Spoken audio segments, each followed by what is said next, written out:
O Senhor esteja convosco. Ele está no meio de nós. Proclamação do Evangelho de Jesus Cristo, segundo Mateus. Glória a vós, Senhor. Naquele tempo, Pedro aproximou-se de Jesus e perguntou: Senhor, quantas vezes devo perdoar se meu irmão pecar contra mim? Até 7 vezes? Jesus respondeu: Não te digo até 7 vezes, mas até 70 vezes 7. Porque o reino dos céus é como um rei que resolveu acertar as contas com os seus empregados. Quando começou o acerto, trouxeram-lhe um que lhe devia uma enorme fortuna. Como o empregado não tivesse com que pagar, o patrão mandou que fosse vendido como escravo, junto com a mulher e os filhos e tudo o que possuía, para que pagasse a dívida. O empregado, porém, caiu aos pés do patrão e, prostrado, suplicava: Dá-me um prazo e eu te pagarei tudo. Diante disso, o patrão teve compaixão, soltou o empregado e perdoou-lhe a dívida. Ao sair dali, aquele empregado encontrou um dos seus companheiros que lhe devia apenas 100 moedas. Ele o agarrou e começou a sufocá-lo, dizendo: Paga o que me deves. O companheiro, caindo aos seus pés, suplicava: Dá-me um prazo e eu te pagarei. Mas o empregado não quis saber disso. Saiu e mandou jogá-lo na prisão até que pagasse o que devia. Vendo o que havia acontecido, os outros empregados ficaram muito tristes, procuraram o patrão e lhe contaram tudo. Então o patrão mandou chamá-lo e lhe disse: Empregado perverso, eu te perdoei toda a tua dívida porque tu me suplicaste. Não devias tu também ter compaixão do teu companheiro, como eu tive compaixão de ti? O patrão indignou-se e mandou entregar aquele empregado aos torturadores, até que pagasse toda a sua dívida. É assim que o meu Pai que está nos céus fará convosco, se cada um não perdoar de coração ao seu irmão.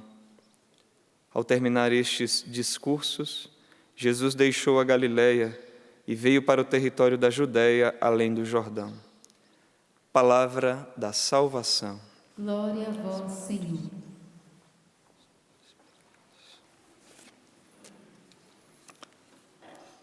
Queridos irmãos e irmãs, ouvimos na primeira leitura, então Josué com o povo de Deus, atravessando o Rio Jordão, que nos faz recordar a travessia do Mar Vermelho, Moisés que abriu o Mar Vermelho, o povo passou, saindo da escravidão do Egito. E agora o povo também rumo à Terra Prometida, atravessando aí o Rio Jordão. E nós ouvimos dizer que quando os sacerdotes colocaram ali os pés no Rio Jordão, o rio que corria parou, formando uma barragem, e a água foi também se acumulando, enquanto a água que corria para cá foi até o Mar Morto, o Mar Salgado, foi descendo. E o povo passou ali pelo mar.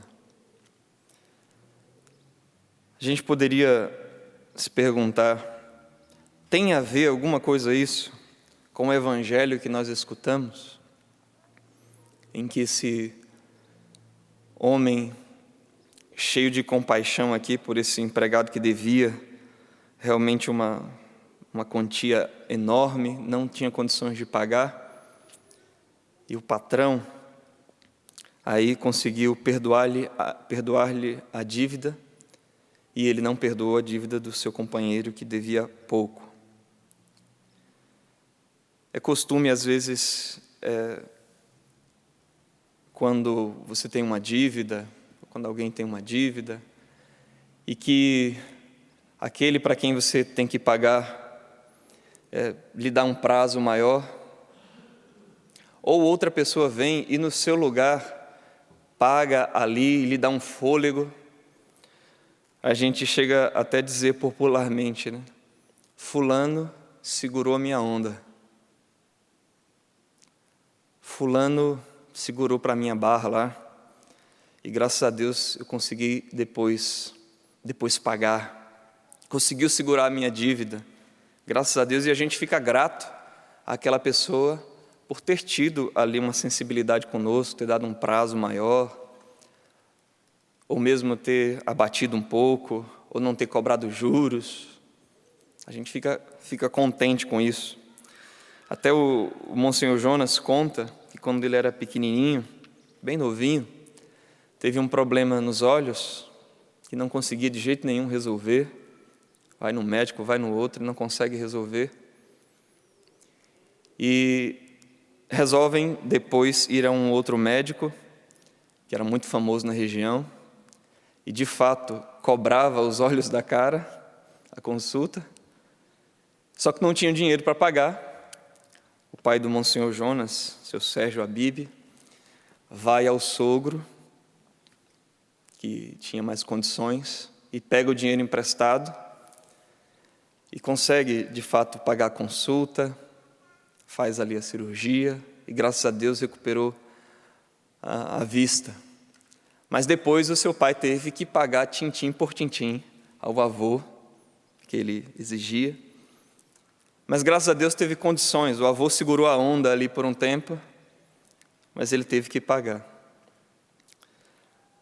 Aquilo que Deus fez em nosso favor, ao contrário, Deus que segura a nossa onda e não exige de nós, perdoou a dívida, não exige de nós um pagamento que era devido e que era de nossa parte. Sim, pela ofensa, pela ingratidão, por tudo que o Senhor fez por nós, mas Ele, graças a Deus, perdoou a nossa dívida, pagou a nossa dívida. E fez isso por meio de nosso Senhor Jesus Cristo, que entrou aí, vamos dizer assim, no Rio Jordão, que pagou para nós a nossa dívida e fez-nos entrar também na vida eterna.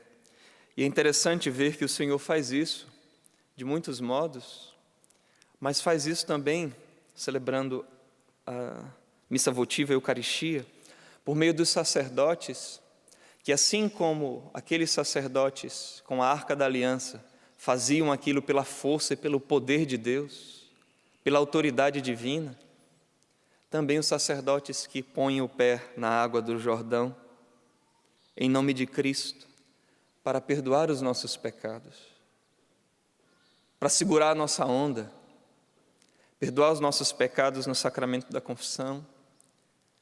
Também, quem se aproxima da Eucaristia, também tem seus pecados perdoados.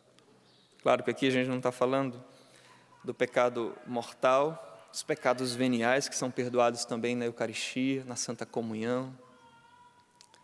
Mas claro que também o sacramento da confissão aure suas forças do sacrifício da cruz que nós celebramos aqui. É o mesmo sacrifício, é o mesmo mistério da salvação que nós celebramos em todos os sacramentos. O mistério da cruz do Senhor para a nossa salvação. Só que aí, a única coisa que o Senhor espera de nós, até como um sinal de gratidão, é que se Ele segurou para nós uma onda tão imensa, nós deveríamos segurar pelo menos essa marolinha que é a dívida do nosso irmão conosco. Essa ondinha, essas poucas moedas que um devia ao outro e que o homem foi lá e sufocou o outro e disse: você vai ter que me pagar, senão você vai ver. E jogou na cadeia aquele homem com tudo que tinha. O Senhor espera de nós um gesto semelhante. É até um sinal de gratidão. E, de fato, nós conseguimos realmente encontrar força e graça quando pensamos, quando meditamos o que o Senhor fez por nós. A obra de salvação, a obra de redenção que o Senhor fez por nós, quando nós olhamos olhamos a nossa história, olhamos o perdão dos pecados, olhamos tudo que o Senhor foi nos dando para que chegássemos até aqui, na sua bondade, a Santíssima Eucaristia. Quando vemos isso e olhamos para aquilo que o outro fez para nós falamos, não é possível. O Senhor que segurou aquela onda ali, aquela grande represa da minha vida, eu não vou poder ajudar o outro aqui? O cara pagou lá, 100 mil reais que eu devia, eu não vou dar 10 reais aqui para ajudar meu irmão? É claro que foi muito mais. Agora, rapidamente, gostaria de dizer aqui na prática, como é que a gente faz para exercitar o perdão? Porque às vezes a ferida realmente é profunda. Como é que a gente faz, Padre, na prática? Além da meditação, que é importantíssima, do que o Senhor fez por nós, para que a gente possa fazer isso com o irmão. Mas eu diria que um primeiro passo é parar de falar mal da pessoa. Porque às vezes de início você não vai conseguir logo, vamos dizer assim, agir na direção fazendo grandes coisas. Mas é parar de falar mal. Às vezes alguém vem falar mal dela para você, dá um jeito, morde a língua, sei lá o que faz, mas não fala mal. Depois, passe a, vamos dizer assim, falar bem dela para Deus. Comece a rezar. Amai vossos inimigos e orai por quem vos perseguem.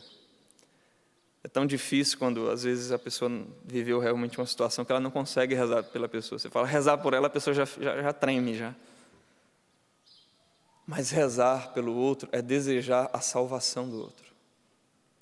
É desejar o bem. Senhor, ele me fez o mal, mas eu desejo que o Senhor o abençoe com as mais ricas bênçãos.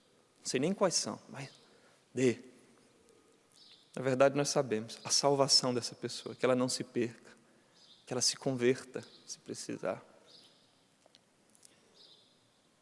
Terceiro, então, primeiro, pare de falar mal.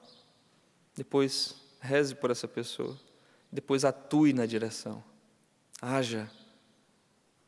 Rezar já é, tá? Já é agir. Já é ir na direção. Parar de falar mal também já é. Mas agir. Mais à frente, às vezes dar um bom dia. Às vezes sorrir. Às vezes ajudar realmente. Essa pessoa precisa muito. Você sabe que ela precisa muito. Você pode fazer alguma coisa na direção desta outra pessoa. Gosto às vezes de dar um exemplo de que talvez você é da mesma área que aquela pessoa no comércio. Alguém vem te pedir uma coisa, vem comprar uma coisa com você. Você não tem, e você sabe que fulano lá, que uma certa vez te fez o mal, e você vai dizer, olha, fulano lá tem, vá lá. Isso é um gesto de generosidade e de perdão, concretamente. Louvado seja nosso Senhor Jesus Cristo.